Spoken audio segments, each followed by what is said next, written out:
Haroa bus stand. আজকে আমরা এসেছি হাড়োয়াতে।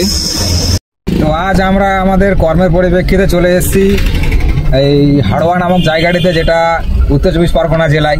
তো মোটামুটি এই জায়গাটি তোমরা কম বেশি এখন সবাই জানো, সবাই শুনেছো, যে ছেলে আর বাবা ইউটিউবার, তাদের ঘটনাটি সবাই শুনেছো কম বেশি। এই জায়গায় এসেছি আজকে আমরা।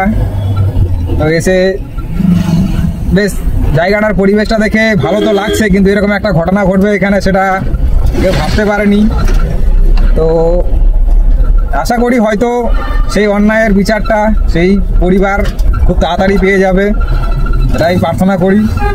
এই যে এখানকার পরিবেশটা দেখো, এটা হাড়োয়া ব্রিজ, মার্কেট সামনে। সত্যি পরিবেশটা খুবই সুন্দর দেখতে, আর এই বিকেলবেলা সূর্যাস্তের সময় আরও দেখতে লাগছিল খুবই সুন্দর। তো বন্ধুরা, কে কে চেনো এই হাড়োয়া নামক জায়গাটি?